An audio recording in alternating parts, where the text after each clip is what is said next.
مفتی طارق مسعود کے بیانات کے لیے طارق مسعود آفیشیل کو سبسکرائب کریں۔ طارق مسعود آفیشیل۔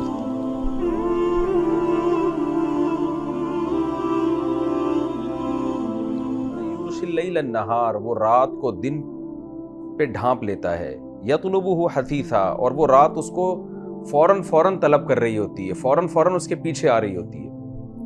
یعنی یہ اللہ کی قدرت ہے، اتنی زبردست روشنی ہوتی ہے، اور کیسے ایسا جب یعنی دن کے جانے کا ٹائم ہوتا ہے تو ایسے جیسے کوئی کسی کا پیچھا کر رہا ہو نا، تو جیسے ہی وہ دن بوریا بستر گول کرتا ہے فوراً رات اس کی جگہ آ کے اس کی جگہ پہ آ کے بیٹھ جاتی ہے۔ یعنی ایک ڈیوٹی لگائی ہوئی اللہ تعالیٰ نے، جیسے آفس ٹائم ہوتا ہے نا اور لیبر کی ڈیوٹی چینج ہو رہی ہوتی ہے، دوسری لیبر آ رہی ہے، پہلے والی جا رہی ہے، تو یہ اس کے تعاقب میں ہوتے ہیں کہ یہ نکلے تو ہم آئیں۔ تو اسی طرح کا اللہ نے اس کائنات کا ایک نقشہ کھینچا ہے۔ فرمایا والشمس والقمر والنجوم، سورج کو بھی اس نے بنایا، چاند کو بھی اور ستاروں کو بھی ایسا بنایا، مسخرات بامرہ، کہ یہ اللہ کے حکم کے آگے مسخر ہوئے ہوئے ہیں۔ جو جس کو آرڈر دیا گیا ہے نا، وہ اسی کام پہ صدیوں سے لگا ہوا ہے۔ الا، خبردار سنو، لہ الخلق، اسی کے لیے تخلیق ہے، اسی نے پیدا کیا ہے سب کو، والامر، اور آرڈر بھی اسی کا ہے۔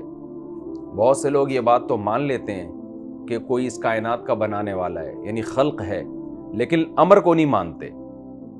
وہ کہتے ہیں بنایا تو ہے لیکن بنا کے چھوڑ دیا، اب اس کے آرڈر نہیں چل رہے بلکہ خود بخود آٹومیٹیکلی سب کچھ ہو رہا ہے۔ تو اللہ نے اس کی نفی کی، فرمایا اسی نے سب کچھ بنایا، والامر، اور حکم بھی اسی کا ہے۔ تبارک اللہ رب العالمین، وہ اللہ بہت برکت والا ہے جو تمام جہانوں کا پالنے والا ہے، تمام جہانوں کو لے کے چل رہا ہے وہ۔ ادعوا ربکم تضرعا وخفیا، اس قدرت کا نتیجہ کیا نکلا کہ بنایا بھی اس نے، چلاتا بھی وہ ہے، تو ظاہر ہے سارے معاملات اس کے ہاتھ میں ہیں، لہذا اپنی حاجات میں اس کو پکارا کرو۔ دنیا پرست آدمی دنیا کے اسباب کو دیکھتا ہے، اس کی ڈکشنری میں اللہ ہے ہی نہیں، اسے کیا ضرورت کہ وہ اللہ سے دعا مانگے۔ ایمان والوں کا عقیدہ ہے کہ سب کچھ اللہ کے حکم سے ہو رہا ہے، اس لیے اللہ فرماتے ہیں اپنے رب کو پکارا کرو۔ لیکن اللہ نے دو شرطیں بیان کر دی۔ کیا؟ تضرعاً، نمبر 1، عاجزی کے ساتھ پکارو، اپنے آپ کو بھکاری سمجھ کے پکارا کرو۔ دوسرا، خفیتاً، چپکے سے۔ اس آیت سے پتہ چلتا ہے کہ دعا میں اصل ہے آہستہ آواز سے، خاموشی سے۔ یہ جو چیخو پکار کر آج کل ایک فیشن بن چکا ہے نا، ہا ہو ہی ہا، دعاؤں میں بھی ایسے ہو رہا ہے، یہ شریعت کے مزاج کے خلاف ہے۔ دعا میں بھی آہستہ اور ذکر بھی آہستہ، کیونکہ ذکر بھی دعا ہی ہے ایک طرح کا۔ تو اسلام میں جتنی عبادتیں ہیں وہ اس میں اصل یہ ہے کہ وہ آہستہ سے ہوں، خاموشی سے ہوں، الا یہ کہ جہاں اللہ تعالیٰ نے زور سے بلند آواز سے ذکر کا حکم دیا ہو۔ چند مقامات ایسے ہیں جہاں بلند آواز سے ذکر کا حکم دیا گیا ہے، وہ مستثنیٰ ہیں ایک عام قاعدے سے۔ اس کی مثال ہے جیسے آپ نماز میں جب تلاوت کرتے ہیں تو جو جہری نمازیں ہیں، فجر کی نماز ہے، مغرب کی نماز ہے، عشاء کی نماز ہے، اس میں جو شروع کی 2 رکعتیں ہیں اس میں امام پر لازم ہے کہ وہ جہراً قرات کرے، بلند آواز سے تلاوت کرے، اور امام تکبیرات کہے گا، اللہ اکبر، سمیع اللہ لمن حمیدہ، اللہ اکبر، یہ زور سے کہے گا تاکہ مقتدیوں کو پتہ چلے۔ تو ایک تو یہ والا موقع مستثنیٰ ہے، اس میں بلند آواز سے تلاوت بھی ہوگی، ذکر بھی ہوگا۔ دوسرا اذان ہے، اس میں بھی بلند آواز ہوگی، اقامت میں بلند آواز ہوگی۔ اسی طرح تکبیرات تشریق ہیں، یہ جو بقرعید کے ایام ہوتے ہیں، ایام تشریق، 9 ذی الحجہ، 10 ذی الحجہ سے پہلے جو 9 تاریخ آتی ہے نا، 9 ذی الحجہ کی فجر کی نماز سے لے کر 13 ذی الحجہ کی عصر کی نماز تک، اس میں ہر نماز کے بعد بلند آواز سے مرد پر لازم ہے کہ وہ اللہ اکبر لا الہ الا اللہ واللہ اکبر وللہ الحمد۔ تو یہاں بھی بلند آواز سے تکبیر کہی جائے گی ایک مرتبہ، اس میں بھی آہستہ نہیں۔ یہ موقع مستثنیٰ ہیں، یعنی خارج ہیں عام قاعدے سے۔ اسی طرح جب ہم اچھا یہ تکبیرات خواتین آہستہ آواز سے کہیں گی۔ جب ہم حج کرنے کے لیے جاتے ہیں تو احرام میں جو لبیک اللہم لبیک کہا جاتا ہے، یہ بھی مرد پر لازم ہے کہ زور سے کہے وہ، جب احرام کے لیے لبیک کہا جائے گا تو یہ زور سے کہنا سنت عمل ہے۔ تو یہ چند ایک مواقع ہیں جو مستثنیٰ ہیں، اس کے علاوہ شریعت میں جہاں بھی حکم ہے ذکر آہستہ آواز سے کیا جائے۔ تو بعض بزرگان دین جو اپنے مریدوں کو بلند آواز سے ذکر کرواتے ہیں تو اس عمل کو سنت سمجھنے کی قطعاً اجازت نہیں ہے۔ ہاں بعض دفعہ ٹریننگ کے لیے، تربیت کے لیے ذکر بلند آواز سے کرایا جاتا ہے وقتی طور پر، تاکہ دھیان جو ہے ذکر کی طرف ایک دفعہ لگ جائے۔ تو جب دھیان لگ جائے گا پھر وہ بلند آواز سے ذکر چھڑوا دیا جائے گا۔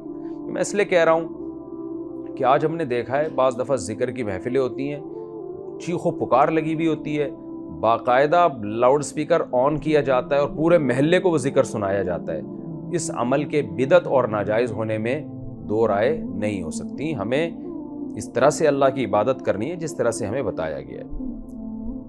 البتہ نارملی جب آپ تلاوت قرآن کرتے ہیں تو پھر اس میں آپ ذکر یعنی بلند آواز سے بھی کر سکتے ہیں اور آہستہ آواز سے بھی کر سکتے ہیں۔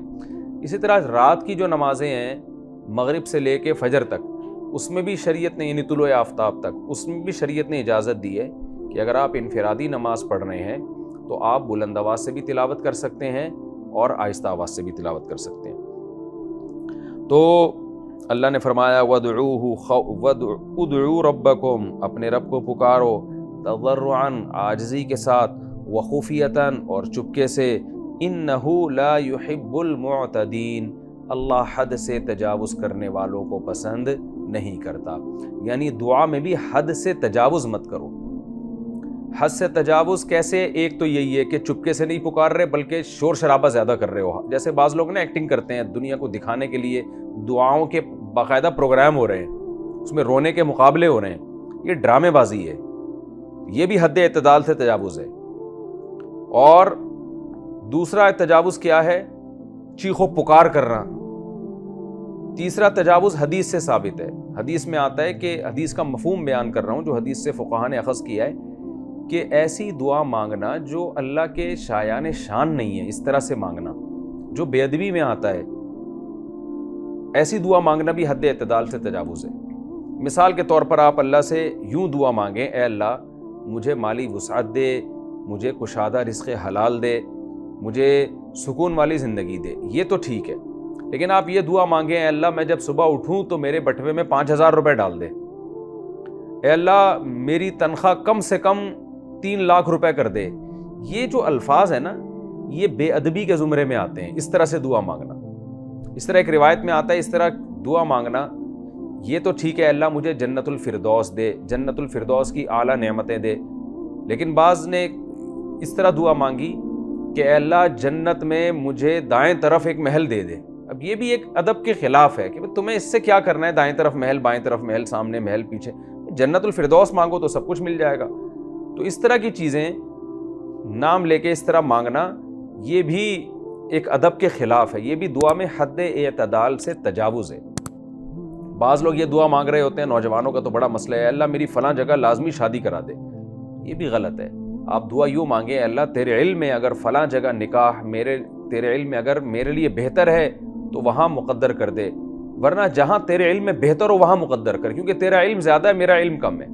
تو اس طرح جو ہے نا اسپیسیفک کسی چیز کا نام لے کے اس طرح سے دعا مانگنا جس سے لگے کہ آپ کو آم کھانے سے مطلب نہیں ہے، آپ کو پیڑ گننے سے مطلب ہے، تو یہ طریقہ ٹھیک نہیں ہے۔ رزق کی دعا مانگی جائے اللہ سے، اسپیسیفک یہ مانگا جائے کہ اللہ فلاں کمپنی میں میری جاب دلا کے اتنی میری تنخواہ کروا دے، تو اس قرآن و سنت سے یہ پتہ چلتا ہے احادیث سے کہ اس طرح کی دعائیں مانگنا بھی ادب کے خلاف ہے اور حد اعتدال سے تجاوز ہے۔ اسی طرح جو چیزیں عقلاً ناممکن ہیں ان کا مانگنا بھی بے ادبی ہے۔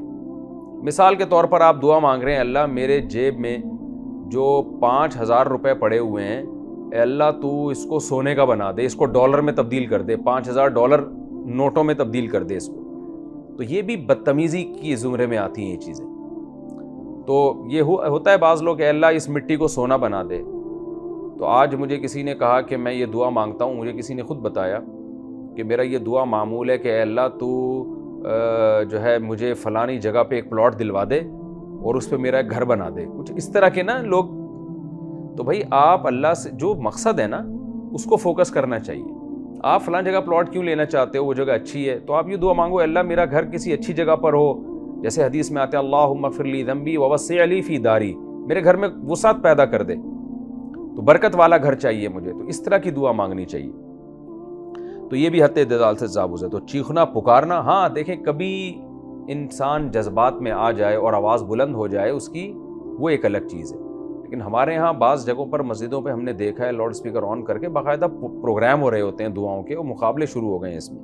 تو اس لیے اس کو بھی، دعا کو بھی ایک قسم کا یوں سمجھیں کہ انٹرٹینمنٹ کا ذریعہ بنا لیا گیا ہے. مقابلے بازی شروع ہو گئی ہے اس میں، اور ٹیلی ویژن میں بھی بیٹھ کے دعاؤں کے باقاعدہ رونے دھونے کے پروگرام ہو رہے ہوتے ہیں. تو ان چیزوں سے اللہ نے منع کیا، عبادت کو عبادت رہنے دیا جائے. فرمایا ادعوا ربکم تضرعا وخفیا، عاجزی کے ساتھ چپکے سے اپنے رب کو پکارو.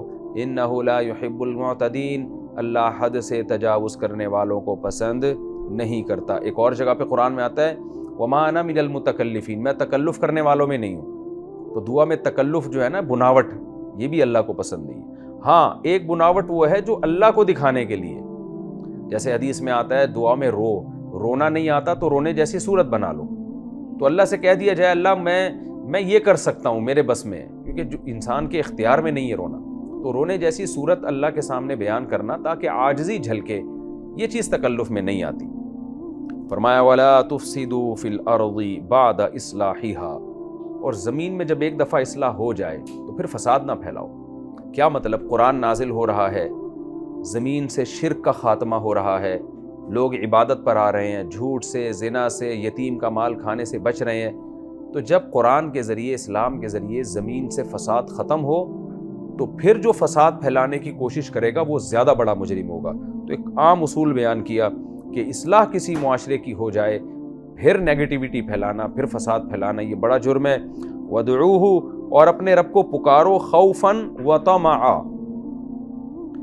پچھلی آیت میں اللہ نے کیا فرمایا تھا؟ اپنے رب کو پکارو چپکے سے، عاجزی کے ساتھ. یہ دعا میں ظاہری کیفیت ہونی چاہیے، دیکھنے سے جھلک رہا ہو کہ آپ بھکاری ہیں. اب اللہ بتا رہے اندر کی کیا کیفیت ہونی چاہیے.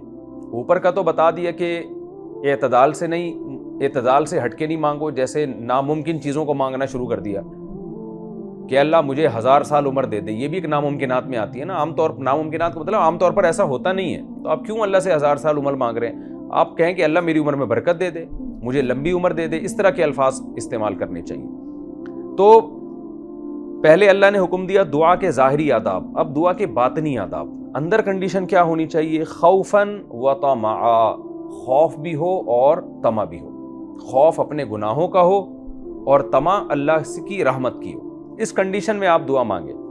جیسے قرآن کہتا ہے نا کہ سورہ سجدہ میں تتجافى جنوبهم عن المضاجع يدعون ربهم خوفا وطمعا، ہمارے جو نیک بندے ہیں رات کو ان کے پہلو بستر سے جدا ہو جاتے ہیں، وہ اپنے رب کو پکارتے ہیں خوف اور لالچ میں. خوف ہے جہنم کا اور لالچ ہے جنت کی. یعنی اپنے اعمال پہ اتنے مطمئن بھی نہیں ہیں کہ اب ان کو یقین ہے ہم نے تو جنت میں ہی جانا ہے، لہذا ہمیں جہنم سے پناہ مانگنے کی کیا ضرورت ہے. نہ. اور اتنے مایوس بھی نہیں ہیں کہ اب وہ اپنے اعمال کو دیکھ کر اتنے مایوس ہو گئے کہ اب تو ہم نے جہنم میں ہی جانا ہے، ہمارے لیے تو جنت ہے ہی نہیں. نہ. حدیث میں آتا ہے الایمان بین الخوف والرجاء، مسلمان ہمیشہ درمیانی حالت میں رہتا ہے، برائیوں سے بچتا ہے، نیک اعمال کرتا ہے، مگر ڈرتا رہتا ہے کہیں یہ نیک عمل ضائع نہ ہو جائے، کہیں نیک عمل کی توفیق نہ ختم ہو جائے. میں آج ایمان کی جس حالت پر ہوں کہیں موت سے پہلے کافر نہ ہو جاؤں. تو یہ سب چیزوں سے ڈر بھی رہا ہوتا ہے وہ، اور اتنا ڈرتا نہیں ہے کہ عمل ہی چھوٹ جائے، مایوس ہو جائے کہ یار چھوڑو بھائی ہم نے تو جانا ہی جہنم میں. نہ، اللہ سے امیدیں بھی ہیں. تو اسی کنڈیشن میں اسلام نے ہمیں حکم دیا ہے زندگی گزارو. اور حدیث میں خوشخبری سنائی ہے جس کی زندگی اس حالت میں گزری اللہ اسے اس چیز سے بچا لے گا جس کا اس کے دل میں خوف تھا، اور اس جنت میں داخل کر دے گا جس کی اس کو لالچ تھی اور امیدیں تھیں. تو اس لیے کبھی بھی اپنے عمل پہ آپ اترائیں نہیں، ڈرتے رہیں کہ یہ عمل ضائع بھی ہو سکتا ہے. اور کبھی کوئی گناہ ہو جائے تو توبہ کریں، گناہ میں اتنے مایوس نہ ہو جائیں کہ اب آپ یہ سمجھیں کہ اب تو لازمی میں نے جہنم میں جانا ہے. تو ہر وہ عمل، ہر وہ جذبہ جو آپ میں عمل کی موٹیویشن کو ختم کر رہا تھا، اسلام اس جذبے سے آپ کو روک دیتا ہے. تو امیدیں بہت زیادہ لگا کے بیٹھ جانا بھی غلط ہے، اس سے تکبر پیدا ہوتا ہے، اور خوف کا بہت زیادہ غلبہ کر لینا بھی غلط ہے. اس سے مایوسی پیدا ہوتی ہے۔ تو اللہ فرماتے ہیں اسی کنڈیشن میں اللہ کو پکارا کرو، ان رحمت اللہ قریب من المحسنین، بے شک اللہ کی رحمت اچھا عمل کرنے والوں کے قریب ہے۔ یعنی اللہ تمہیں جب اس کنڈیشن میں رہو گے نا تو یہ اللہ کا حکم ہے، تو تم محسنین میں شامل ہو جاؤ گے۔ پھر اللہ خوشخبری دے رہا ہے کہ ایسے لوگوں کو اللہ بخشے گا، ان پر اللہ کی رحمت ہوگی۔ وَهُوَ الَّذِي يُرْسِلُ الرِّيَاحَ، پھر اللہ اپنی قدرت کے دلائل بیان کرتے ہیں۔ وہ اللہ وہ ذات ہے جو ہواؤں کو بھیجتا ہے، بُشْرًا بَيْنَ يَدَيْ رَحْمَتِهِ، اپنی رحمت یعنی بارش سے پہلے خوشخبری دے کے۔ عموماً ایسا ہوتا ہے کہ بارش سے پہلے ہوائیں چلتی ہیں، پہلے ایک ویکیوم بنتا ہے، ہوائیں رک جاتی ہیں، پھر وہ ویکیوم ٹوٹتا ہے، ہوائیں آتی ہیں، تو یہ بھی اللہ کی ایک رحمت ہے۔ یہ قاعدہ کلیہ نہیں ہے، بہت دفعہ ہوا چلتی ہے بارش نہیں ہوتی، بہت دفعہ ہوا بارش ہو جاتی ہے بغیر ہوا کے۔ عام طور پر چونکہ ایسا ہوتا ہے تو قرآن ان ہواؤں کا بھی تذکرہ کر رہا ہے کہ اللہ تعالیٰ اپنی رحمت یعنی بارش بھیجنے سے پہلے ہوائیں بھیجتا ہے، حتیٰ اذا اقلت سحابا ثقالا، اور ان ہواؤں کو دیکھو کیسے وہ بوجھل بادلوں کو اٹھاتی ہیں، ان کا ویٹ اٹھاتی ہیں، اتنے ٹنوں منوں من وزنی بادل ہوتے ہیں، پانی لے کے چل رہے ہوتے ہیں، تو وہ ہوائیں اٹھاتی ہیں۔ ہوا کتنی ہلکی چیز ہے مگر کیسے بڑے بڑے پانی کے ٹینکر اٹھائے ہوئے ہوتے ہیں انہوں نے۔ سقناہ لبلد میت، ہم پھر اس بادل کو ہانکتے ہیں مردہ زمین کی طرف۔ آپ زمین کھودیں گے کچھ بھی نہیں ہوگا، اس میں بنجر پڑی ہوئی ہے۔ فانزلنا بہ الماء، پھر ہم اس بادل سے پانی برساتے ہیں۔ فاخرجنا بہ من کل الثمرات، ہر طرح کے ثمرات پھر پیدا کر دیتے ہیں ہم۔ کیسے کیسے پھول خوبصورت پیدا ہوتے ہیں، آپ جنگلوں میں دیکھیں کیسی بیلیں پیدا ہوتی ہیں، کیسے پھل پیدا ہوتے ہیں، ہر طرح کے نباتات پیدا ہوتے ہیں۔ کذالک نخرج الموتى، اسی طرح ہم مردوں کو بھی زمین سے نکالیں گے۔ یعنی جس نے بارش کا پروسیس اور زمین میں پودا بننے کا عمل نہ دیکھا ہو، وہ کبھی بھی نہیں کہہ سکتا کہ اس مٹی اور گوبر میں جب پانی ڈلے گا تو یہاں سے خربوزے جیسے خوش ذائقے پھل پیدا ہوں گے، یہاں سے آم جیسے میٹھے خوشبودار پھل پیدا ہوں گے، اسی مٹی کے ملاپ سے انار پیدا ہوگا، اسی مٹی کے ملاپ سے گندم پیدا ہوگا۔ ہر طرح میں کیا ہے، اناج بھی پیدا ہو رہا ہے، سبزیاں بھی پیدا ہو رہی ہیں، بیلیں بھی پیدا ہو رہی ہیں، تناور درخت جو آسمان سے باتیں کرتے ہوئے وہ بھی پیدا ہو رہے ہیں، کوئی بھی نہیں کہہ سکتا۔ لیکن اللہ کہتے ہیں میری کیسی قدرت ہے، پانی مٹی کے ملاپ سے میں کیسی کیسی چیزیں پیدا کر دیتا ہوں، تو یہ جو مردے قبر میں دفن ہو کے ختم ہو جاتے ہیں، کیا میں ان کو دوبارہ زندہ نہیں کر سکتا؟ جب میں دوبارہ زندہ کروں گا نا تو تمہارے سائنسدان بیٹھ جائیں گے اس کی لاجک پیش کرنے کے لیے۔ اصل میں ایکچولی یہ یوں ہوا ہے، جیسے اب وہ لاجک پیش کر رہے ہیں نا کہ یہ دانے سے پودا اس طرح بنتا ہے، تو اگر یہ عمل اپنی آنکھوں سے نہ دیکھتے پھر کیا لاجک پیش کرتے؟ پھر تو کہتے یہ ہو ہی نہیں سکتا۔ تو اللہ کہتے ہیں جیسے یہ ہو سکتا ہے کہ مٹی سے طرح طرح کے نباتات خدا پیدا کر سکتا ہے، اسی طرح ہم مردوں کو بھی دوبارہ اس مٹی سے پیدا کر دیں گے۔ منہا خلقناکم، سورہ طٰہٰ میں آتا ہے ہم نے اسی مٹی سے پیدا کیا، وفیہا نعیدکم، اسی مٹی میں تحلیل کر کے مٹی بنا دیتے ہیں، ومنہا نخرجکم تارۃ اخری، اور پھر ایک دفعہ دوبارہ اسی مٹی سے ہم تمہیں زندہ کر کے اکھاڑ دیں گے۔ فرمایا کذالک نخرج الموتیٰ، اسی طرح ہم مردوں کو نکالیں گے، لعلکم تذکرون، شاید تمہیں نصیحت حاصل ہو جائے۔ یعنی ہم تمہیں یہ باتیں بتاتے ہیں شاید تمہیں نصیحت حاصل ہو جائے، یہ دلائل ہم دیتے ہیں۔ والبلد الطیب یخرج نباتہ بإذن ربی، آگے آیت میں اللہ نے ایک مثال دی ہے کہ دیکھو زمینیں دو طرح کی ہوتی ہیں، ایک زمین ہوتی ہے طیب مرغوب زمین، پاکیزہ زمین، برکت والی زمین، وہی بارش کا پانی جب اس زمین پہ برستا ہے تو یخرج نباتہ، اس زمین کے نباتات پیدا ہوتے ہیں اللہ کے حکم سے، لہلہانے لگتی ہیں، جنگل کے جنگل آباد ہو جاتے ہیں۔ لیکن ایک زمین وہ ہوتی ہے والذی خبوثا، جو خبیث ہوتی ہے، بے برکت ہوتی ہے، لا یخرج الا نکیدا، وہ اگتی نہیں ہے، وہ نکلتی نہیں ہے، یعنی زمین نکلنے کا مطلب اس کی پیداوار، الا نکیدا، مگر کچھ کچرا، کچھ بہت تھوڑی پیداوار، جو خش و خاشاک اور کانٹے۔ تو اللہ فرماتے ہیں کذالک نصرف الآیات، اس طرح ہم اپنی آیات کو پھیر پھیر کے بیان کرتے ہیں، لقوم یشکرون، ان لوگوں کے لیے جو اللہ کا شکر ادا کرنا چاہتے ہیں۔ کیا مطلب؟ یہ دو مثالیں دی گئی ہیں کہ اس میں اشارہ دے دیا اللہ نے، اشارہ یہ دے دیا کہ انسان کی بھی ایسی ہی مثال ہے، یعنی یہ اللہ نے زمین کی دو قسمیں بیان کر کے نا آگے بتایا نہیں کہ میں کس کی مثال دے رہا ہوں، کیوں وہ اتنی واضح مثال ہے۔ کیا مطلب کہ جیسے زمین پہ پانی برستا ہے تو کیا کیا کچھ پیدا ہو جاتا ہے، تو انسان کی مثال بھی ایسے ہی ہے۔ جب اس کو نصیحت کی جاتی ہے قرآن کے ذریعے، تو جن کا باطن برکت والا پاکیزہ ہوتا ہے، ان سے ان کے جسم سے خیر کے چشمے پھوٹ پڑتے ہیں، ان کے جسم سے خیر کی پیداوار پھوٹ پڑتی ہے، سخاوت اور اللہ کی محبت اور نماز، عبادت، یہ جتنی خیر کی باتیں ہیں وہ ساری کے ساری ان سے پھوٹ پڑتی ہیں۔ اور جیسے زمین میں بنجر زمین ہوتی ہے، کسی کام کی نہیں ہوتی، اس پہ جتنا مرضی پانی ڈالو تو 2-4 خش و خاشاک بس پیدا ہو جائیں گی۔ تو انسانوں میں بھی اسی طرح ہے کہ بہت سے انسان ہیں جن پر نصیحتوں کی بارش ہوتی ہے مگر ان سے کوئی خیر نہیں پھوٹتی، تو وہ بنجر زمین کی طرح ہے۔ تو اللہ فرماتے ہیں کذالک نصرف الآیات، اس طرح ہم اپنی آیات کو پھیر پھیر کے بیان کرتے ہیں، مثالوں کو، لقوم یشکرون، ان لوگوں کے لیے جو شکر کرتے ہیں، یعنی جن کے مزاج میں شکر ہے، جو چاہتے ہیں کہ ہمیں ہمارے محسن کا پتہ چلے تو ہم اس کی اطاعت کریں، ہم اس کا شکریہ ادا کریں، اور جو ناشکرے لوگ ہیں ان کو ان آیتوں سے نصیحت نہیں ہوتی۔